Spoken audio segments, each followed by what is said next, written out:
Hello बच्चों, आपका मेरे चैनल शिक्षागर में स्वागत है।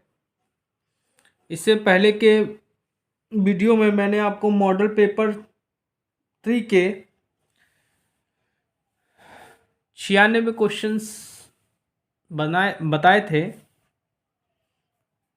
जो कि बहुत इम्पोर्टेंट है। आज उसी कड़ी में हम उस मॉडल पेपर का पार्ट 2 डिस्कस करेंगे। इस वीडियो में 97 से लेकर 150 तक के क्वेश्चंस को हम डिस्कस करेंगे। अगर आप मेरे चैनल पर नए हैं तो प्लीज़ मेरे चैनल को लाइक करिए, शेयर करिए एंड सब्सक्राइब करिए, जिससे आपकी UPPCL TG2 और UPR विनर TG2 की तैयारी हो सके। चलिए स्टार्ट करते हैं। और बच्चों, कोशिश करिएगा कि पूरा वीडियो देखें, जिससे आपकी तैयारी हो सके। चलिए अगला क्वेश्चन देखते हैं। निम्नलिखित में से कौन सा भार एक शंट मोटर द्वारा बेहतर संचालित होगा? प्रत्यागामी पंप, विद्युत रेल इंजन, अपकेंद्री पंप, पंखा। तो बच्चों, इसमें आंसर क्या होगा आपका? अपकेंद्री पंखा। अपकेंद्री पंखा जो होगा वो क्या होगा? राइट आंसर होगा। चलिए अगला क्वेश्चन देखते हैं। डिस्ट धारा श्रेणी मोटर कब अतिचालित होती है? भार में वृद्धि होने पर, क्षेत्र के खुले होने पर, आर्मेचर धारा के खुले होने पर, भार हटाने पर। तो बच्चों, आंसर क्या होगा इसमें? भार हटाने पर क्या होगा? ये अतिचालित हो जाएगी। ठीक है, चलिए अगला क्वेश्चन देखते हैं। DC शंट मोटर में गति नियंत्रण की फ्लक्स नियंत्रण विधि द्वारा जो गति हम प्राप्त करते हैं वो कौन सी गति होती है? सामान्य गति से ऊपर व नीचे दोनों, सामान्य गति से केवल नीचे, सामान्य गति से केवल ऊपर, नियत गति के ऊपर। तो बच्चों, आंसर क्या होगा? सामान्य गति के केवल ऊपर। ठीक है, चलिए अगला क्वेश्चन देखते हैं। लोकोमोटिव में प्रयुक्त मोटर डैश डैश है। DC shunt motor, DC series motor, synchronous motor, none. तो बच्चों, आंसर क्या होगा? DC series motor. DC series motor का प्रयोग हम लोग लोकोमोटिव में करते हैं। चलिए अगला क्वेश्चन देखते हैं। टार्क निम्न में से किसके अनुपातिक होता है? None of this, flux, armature current, flux और आर्मेचर करंट। तो देखिए, जो टार्क का रिलेशन होता है वो क्या होता है? Phi is directly proportional, torque is directly proportional to phi into IA। तो यहाँ से आपको क्या पता चल रहा है? टार्क जो होगा आपके फ्लक्स के भी डायरेक्टली प्रोपोर्शनल होगा और आर्मेचर करंट के भी डायरेक्टली प्रोपोर्शनल होगा। तो ये आपका चौथा ऑप्शन बिल्कुल सही है। चलिए अगला क्वेश्चन देखते हैं। DC मोटर में पश्च EMF के व्युत्क्रमानुपाती होते हैं। आर्मेचर चालकों की संख्या, आर्मेचर पथों की संख्या, फ्लक्स ध्रुवों की संख्या। देखिए, बैक EMF का फॉर्मूला क्या होता है? EB is equal to phi Z PN/60A। तो इस रिलेशन से क्या पता चल रहा है आपको कि EB जो है इन्वर्सली प्रोपोर्शनल टू A है। तो बच्चों, क्या होगा इसमें आंसर? समांतर पथों की संख्या। ठीक है, जो आपका EMF है ये क्या होता है? समांतर पथों की संख्या होती है। ठीक है, तो उसके इन्वर्सली प्रोपोर्शनल होगा। चलिए अगला क्वेश्चन देखते हैं, बहुत इंपॉर्टेंट है। वाल्ड लियोनार्ड नियंत्रण क्या है? Field diverter method, voltage control method है, फील्ड कंट्रोल मेथड है, आर्मेचर रेजिस्टेंस कंट्रोल मेथड है। तो बच्चों, आंसर क्या है? फील्ड वोल्टेज कंट्रोल मेथड है। वाल्ड लियोनार्ड जो होता है वोल्टेज कंट्रोल मेथड है।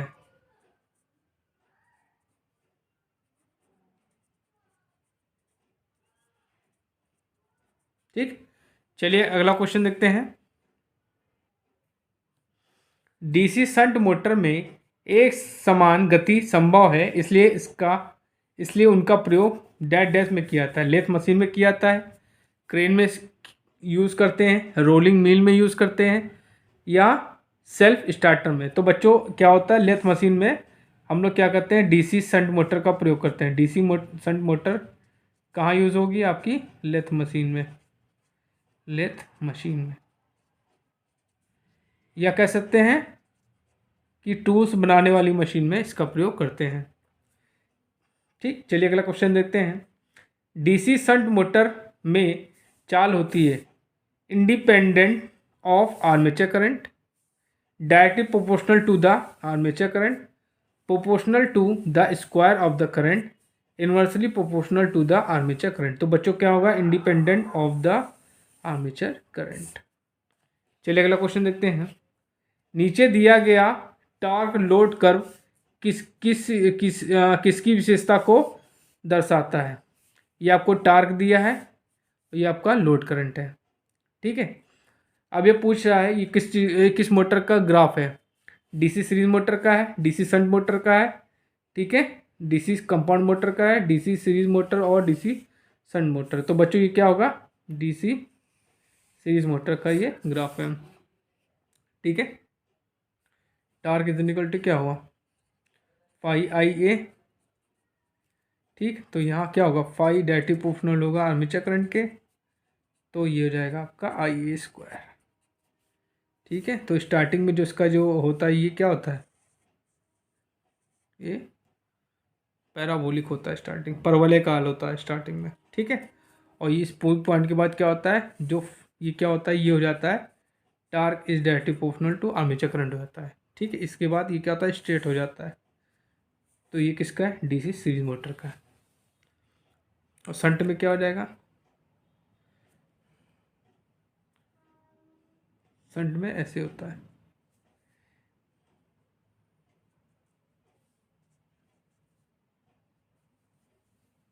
ठीक, ऐसे होता है।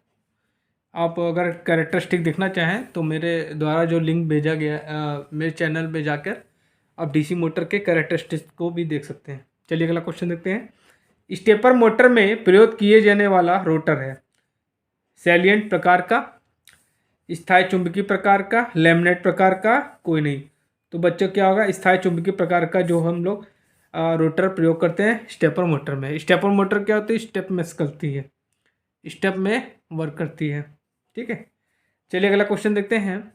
किसी मोटर द्वारा विकसित यांत्रिक शक्ति तब अधिकतम होती है जब बैक ईएमएफ लागू वोल्टेज के बराबर होता है। मतलब बैक ईएमएफ क्या होगा, ईबी के बराबर हो जाएगा, वो वोल्ट के बराबर होगा, तो ये रॉन्ग है। बैक ईएमएफ लागू वोल्टेज से आधा हो जाए, बैक ईएमएफ वोल्टेज से, बैक ईएमएफ क्या हो जाए, V/2 हो जाए। अगला क्या दिया ऑप्शन, बैक ईएमएफ लागू वोल्टेज का 25% हो जाए, ये भी गलत है। बैक ईएमएफ लागू वोल्टेज का 75% हो जाए, ये भी सही। तो ये आपका ये कंडीशन बिल्कुल सही है। ईबी की वैल्यू जब सप्लाई वोल्टेज की आधी हो जाती है तो आपकी जो क्या होती है, यांत्रिक शक्ति क्या होती है, अधिकतम होती है। ठीक, चलिए अगला क्वेश्चन देखते हैं।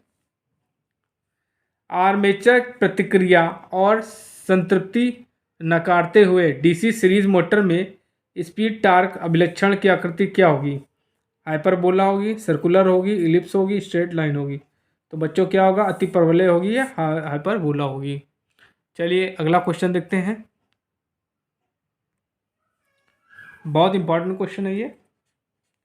एक डिस्ट्रीब्यूशन ट्रांसफार्मर होता है, स्टेप अप ट्रांसफार्मर होता है, स्टेप डाउन ट्रांसफार्मर होता है, करंट ट्रांसफार्मर होता है, नन। तो बच्चों जो डिस्ट्रीब्यूशन ट्रांसफार्मर होता है, ये याद रखिएगा आप लोग, डिस्ट्रीब्यूशन ट्रांसफार्मर ये क्या होता है, स्टेप डाउन होता है। क्या होता है, स्टेप डाउन होता है। अगर आपसे इसकी इफिशियंसी पूछ ले तो 50% से लेकर 60% तक होती है। ठीक है, अगर आपसे पावर की पूछ ले, पावर ट्रांसफार्मर की, तो ये होती है 95% से लेकर 99% मिलेगा, या कुछ बुकों में आपको 98% मिलेगा। और जो आपका आइडियल ट्रांसफार्मर होता है उसकी इफिशियंसी क्या होती है, 100% होती है। ठीक है, चलिए अगला क्वेश्चन देखते हैं। एक ट्रांसफार्मर में प्राइमरी और सेकेंडरी वाइंडिंग के बीच डैश डैश डिस्टेंस होता है, जीरो होता है, वेरी स्मॉल होता है, इनफाइनाइट होता है, कैन नॉट बी प्रेडिक्टेड। तो बच्चों आंसर क्या होगा, जीरो होता है। ठीक है, इनके बीच में क्या रेजिस्टेंस की वैल्यू क्या होती है, रेजिस्टेंस क्या होगा, जीरो होगा, रेजिस्टेंस विल बी जीरो। चलिए अगला क्वेश्चन देखते हैं। ट्रांसफार्मर में फुल लोड कॉपर लॉसेस 1600 वाट है, हाफ लोड पर लॉसेस होगा 640 वाट होगा, 1600 वाट होगा, 800 वाट होगा, 400। तो हाफ लोड पे क्या हो जाएगा, लॉसेस क्या होते हैं, 1/स्क्वायर I/2 ये हो जाएगा। तो ये क्या हो जाएगा आपका 1/4, और लॉसेस कितनी दी आपको 1600। तो 1600 को 400 डिवाइड करेंगे तो आपका 400 वाट आ जाएगा। तो बच्चों आपका 400 what is the right answer. चलिए अगला क्वेश्चन देखते हैं। बच्चों कोशिश करिएगा, जो मैं वीडियोस आपके बनाता हूँ, आपके लिए बनाता हूँ, मॉडल पेपर बनाता हूँ, मेहनत करके मॉडल पेपर बनाता हूँ कि जिससे आप लोग का सिलेक्शन हो जाए। तो आप लोग कोशिश करिएगा पूरा वीडियो मेरा देखा करिए, क्योंकि मैं इस मॉडल पेपर में चुन चुन के क्वेश्चन लाता हूँ, और जो क्वेश्चंस मैं लाता हूँ वो हर किसी न किसी एग्ज़ाम में पूछे गए होते हैं। ठीक है, चलिए अगला क्वेश्चन देखते हैं। 3 फेज 4 तार वाली सेवा के लिए निम्नलिखित में से कौन सा परिणामित संयोजन उत्कृष्ट है, तो अच्छा है, delta delta, delta star, star delta, none. तो बच्चों क्या होगा, डेल्टा स्टार जो होता है सबसे अच्छा कनेक्शन माना जाता है, डेल्टा स्टार। ठीक है, चलिए अगला क्वेश्चन देखते हैं। भावर धारा की एक कमी डैश डैश है, वाइंडिंग में अधिभारण, वाइंडिंग में सीलन, वाइंडिंग में हीटिंग का नुकसान, और वाइंडिंग में वोल्टेज का बढ़ना। तो बच्चों क्या होगा, वाइंडिंग में हीटिंग का नुकसान। चलिए अगला क्वेश्चन देखते हैं। एक कोर ट्रांसफार्मर में 2 मैग्नेटिक पथ होते हैं, नो मैग्नेटिक पथ होता है, 1 मैग्नेटिक पथ होता है, 3 मैग्नेटिक पथ होता है। तो बच्चों आंसर क्या होगा, 1 मैग्नेटिक पथ होता है, 1 मैग्नेटिक पाथ कोल टाइप में। अगर आपसे पूछ ले कि कोर की मोटाई कितनी होती, तो 0.35 mm से 0.5 mm होती है, ये भी आपको पता होना चाहिए। चलिए अगला क्वेश्चन देखते हैं। Current transformer uses, toroidal transformer, centre tap transformer, step down transformer, step up. तो आपका जो सीटी होता है वो क्या होता है, स्टेप अप ट्रांसफार्मर होता है, स्टेप अप ट्रांसफार्मर होता है।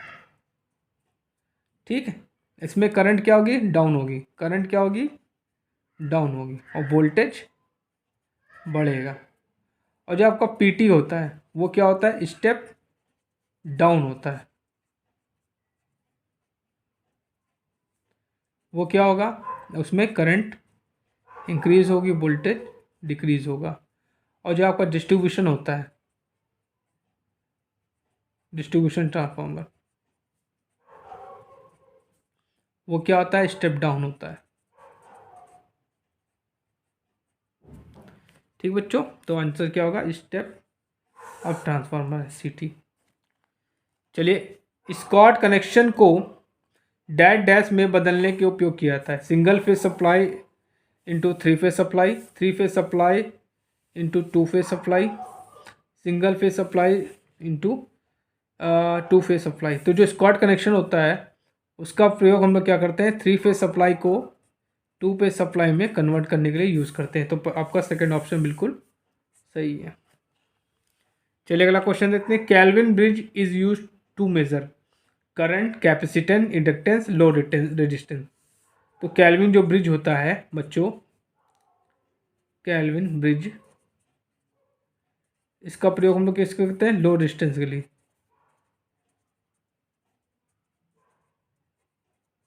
ठीक, चलिए अगला क्वेश्चन देखते हैं। उस मापक यंत्र को क्या कहते हैं जिसमें नियंत्रण बल गुण अनुपस्थित होता है। चल कुंडली मापित, डायनमो शक्ति मापित, चल लौह मापित और पीएफ मापित। तो क्या होगा? पीएफ मापित। चलिए अगला क्वेश्चन देखते हैं।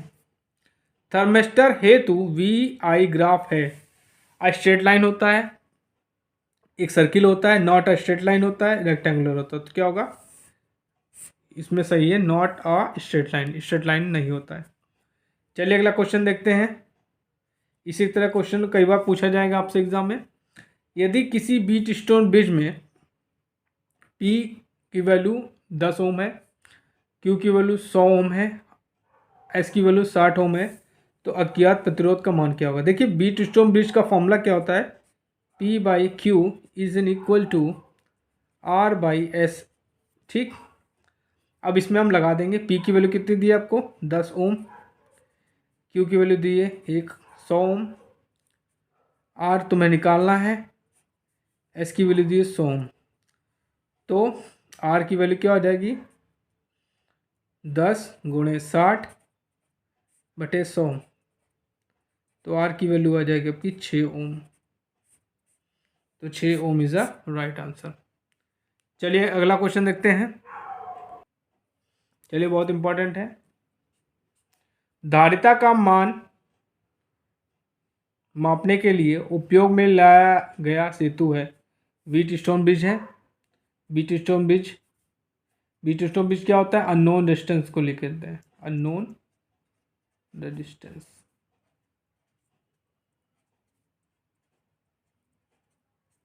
शेयरिंग ब्रिज रॉन्ग है। Wien bridge, Schering bridge is the right answer. ठीक है, धारिता और हेज ब्रिज रॉन्ग है। क्या होगा? शेयरिंग ब्रिज का प्रयोग हम लोग कैपेसिटेंस नापने के लिए करते हैं। शेयरिंग ब्रिज, शेयरिंग ब्रिज किस क्या नापते हैं? कैपेसिटेंस नापता है। चलिए अगला क्वेश्चन देखते हैं। वोल्टेज रेगुलेटर सीधे ही नियंत्रित करता है। फील्ड करंट करता है, आउटपुट करंट करता है, स्टेटर सर्किट करता है और रेक्टिफिकेशन करता है। तो क्या करता है? वोल्टेज और फील्ड करंट को कंट्रोल करता है। चलिए अगला क्वेश्चन देखते हैं। अमीटर को समांतर में लगाने पर क्या होगा? ओपन सर्किट होगा, क्लोज सर्किट होगा, शॉर्ट सर्किट होगा, नन होगा। तो बच्चों क्या होगा? शॉर्ट सर्किट हो जाएगा। चलिए अगला क्वेश्चन देखते हैं। निम्न में से कौन शक्ति गुणक सुधार की वृद्धि नहीं है? यूजेज ऑफ स्टैटिक कैपेसिटर, ठीक है, यह कैपेसिटर है तो इम्प्रूवमेंट होगा। यूज ऑफ फेज एनवायरनमेंट, ये भी सही है। Uses of register in a parallel, use of synchronous condenser, ये भी सही है, ये भी सही, ये भी सही है। लेकिन ये कोई मेथड नहीं होता है कि रजिस्टर्स को हम पैरेलल में जोड़ दें। तो इसमें राइट आंसर क्या होगा? Use of register in parallel. जिनमें टिक लगे हैं मतलब इनसे हम पावर फैक्टर इंप्रूवमेंट कर सकते हैं। अब ये नहीं सोचिएगा तीनों सही हैं। ठीक है, ट्रांसड्यूसर एक उदाहरण है जो सेल्फ जनरेटिंग है, भौतिक मात्रा को पहचान का सेंस करता है, इलेक्ट्रॉनिक उपकरणों में प्रयोग होता है सभी। तो बच्चों आंसर क्या होगा? ट्रांसड्यूसर जो होता है इलेक्ट्रॉनिक उपकरणों में प्रयोग होता है। चलिए अगला क्वेश्चन देखते हैं। वाट मीटर एक डैश डैश तरह का उपकरण है। रिकॉर्डिंग इंस्ट्रूमेंट्स है, एन इंडिकेटिंग इंस्ट्रूमेंट्स है, एन एब्सोल्यूट इंटीग्रेटिंग। तो बच्चों क्या होगा? ये इंडिकेटिंग इंस्ट्रूमेंट है, एन इंडिकेटिंग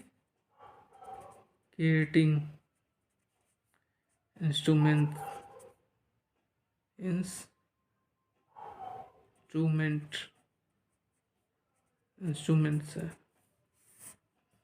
चलिए अगला क्वेश्चन देखते हैं। स्क्वायरल केज इंडक्शन मोटर में डैश डैश स्लिप रिंग होती है। 0 होती है, 2 होती है, 3 होती है, 1 होती है। तो बच्चों आंसर क्या होगा? 0 होती है। ठीक है, चलिए अगला क्वेश्चन देखते हैं। प्रेरण मोटर में ज़्यादा संख्या में ध्रुव हो तो लेज़र द स्पीड होगी, ग्रेटर द स्पीड होगी, लेज़र द फ्रिक्वेंसी होगी, ग्रेटर द फ्रिक्वेंसी। देखिए स्पीड इक्वल टू क्या होता है? 120 F/P। अब जहाँ P की वैल्यू बढ़ेगी तो स्पीड क्या होगी? घट जाएगी। तो बच्चों क्या होगा? Laser the speed. Lesser the speed, मतलब स्पीड कम हो जाएगी। प्रेरण मोटर में क्रॉलिंग का कारण है high loads, improper design of machine, harmonic develop in a motor, low voltage supply. तो बच्चों आंसर क्या होगा, हार्मोनिक डेवलप हो जाते हैं मोटर में, ठीक है, इसी को हम लोग क्रॉलिंग बोलते हैं। चलिए अगला क्वेश्चन देखते हैं। निम्नलिखित में से क्या तीन फेज इंडक्शन को निम्नलिखित में से क्या तीन फेज प्रेरण मोटर की विद्युत डिग्री पर निर्भर करती है? फेज की संख्या, ध्रुवों की संख्या, कुंडली की संख्या, स्लॉट की संख्या। तो क्या होगा, ध्रुवों की संख्या। चलिए अगला क्वेश्चन देखते हैं। जब एक मोटर को चालू किया जाता है तब घूर्णक की आवृत्ति डैश डैश होती है, 50 हर्ट्ज होती है, same as supply frequency, same as a slip frequency 0। ठीक है, देखिए क्या होता है, जो आपकी फ्रीक्वेंसी होती है, ठीक है, वो क्या होती है, F R is equal to S F होती है। रोटर की फ्रीक्वेंसी का फॉर्मूला क्या होता है, F R is equal to S F.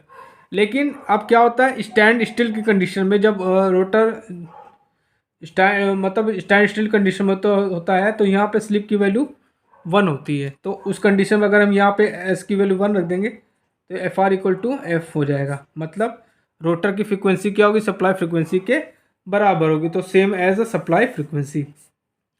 चलिए अगला क्वेश्चन देखते हैं।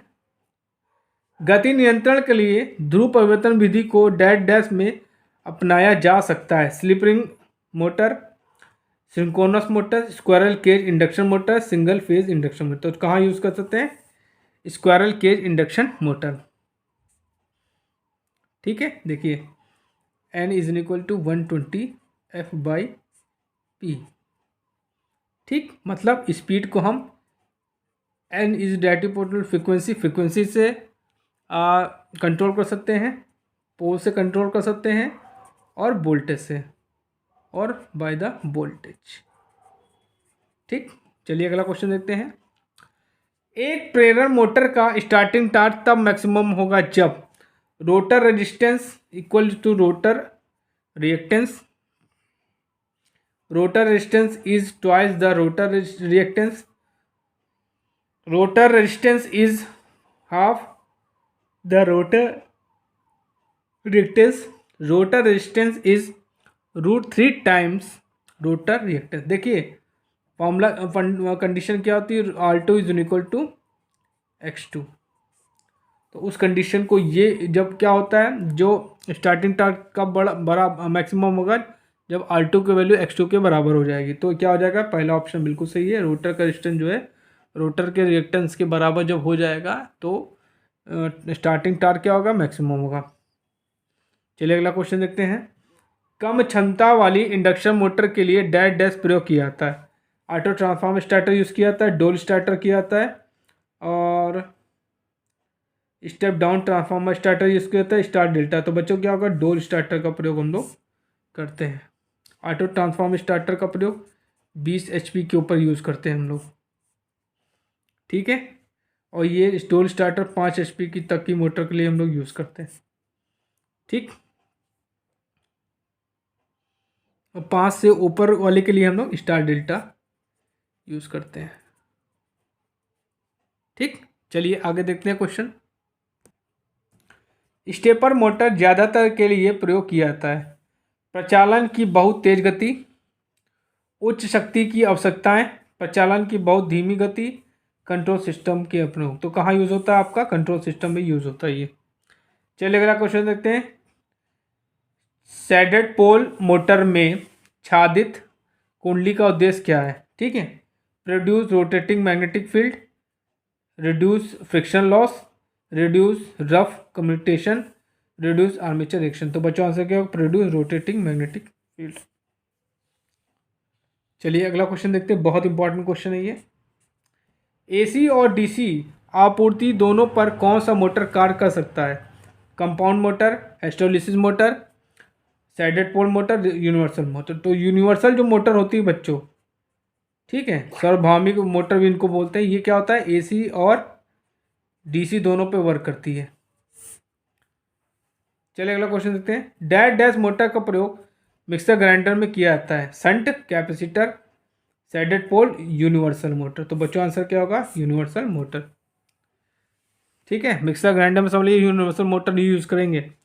चलिए अगला क्वेश्चन देखते हैं। अल्टरनेटर में अवमंदन वाइंडिंग किस लिए दी जाती है? चाल दोलन प्रभाव बढ़ाने के लिए, कंपन घटाने के लिए, बलागुण बढ़ाने के लिए, चाल दोलन प्रभाव घटाने के लिए। तो बच्चों आंसर क्या होगा? चाल दोलन प्रभाव को हटाने के लिए हम लोग क्या करते हैं? अवमंदन वाइंडिंग का प्रयोग करते हैं। चलिए अगला क्वेश्चन देखते हैं। अल्टरनेटर को चलाने वाले प्राइम मूवर की गति, वोल्टेज और डैश डैश निर्धारित करती है। आउटपुट करंट, अक्रांत समय, आउटपुट गति, आउटपुट की फ्रीक्वेंसी। तो बच्चों क्या होगा?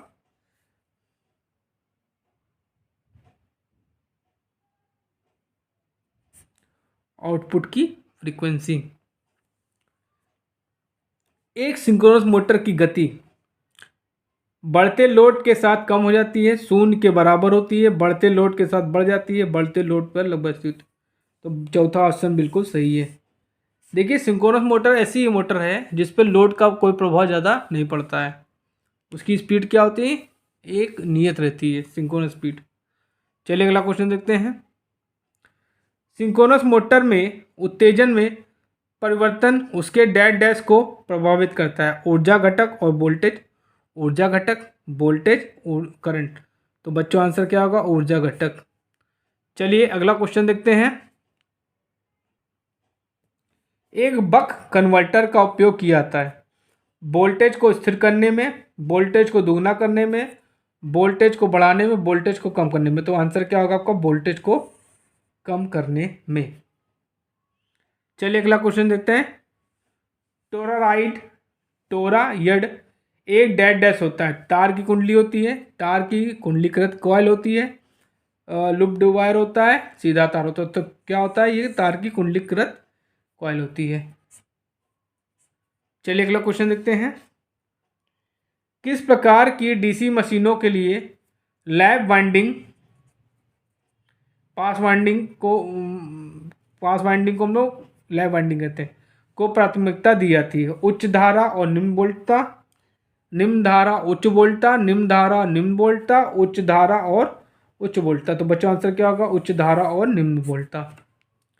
ठीक है, इसका उल्टा कर दी तो आपकी वेव वाइंडिंग यूज होगी। ठीक है, चलिए अगला क्वेश्चन देखते हैं। यदि पोल्स की संख्या 4 तो खांचों की संख्या 24 है तो पोल पिच का मान होगा। तो पोल पिच इक्वल टू क्या हो जाएगा? पोल पिच इक्वल टू खांचों की संख्या बटे पोलों की संख्या, पोल्स की संख्या। खांचों की संख्या कितने हैं? 24। पोल्स कितने हैं? 4। तो कितने हो जाएंगे? 6 खांचे। तो बच्चों आंसर आपका 6 खांचे इज द राइट आंसर। चलिए अगला क्वेश्चन देखते हैं। अधिभारण के विरुद्ध संरक्षण प्रदान करने हेतु किस रिले का प्रयोग किया जाता है? Impedance relay, electromagnetic relay, thermal relay, बुको रिले। तो बच्चों आंसर क्या होगा? Thermal relay. बुको रिले कहाँ यूज होती है बच्चों? ट्रांसफार्मर में यूज होती है। ठीक है, ये क्या करती है? इंसुलेशन प्रोटेक्शन के लिए।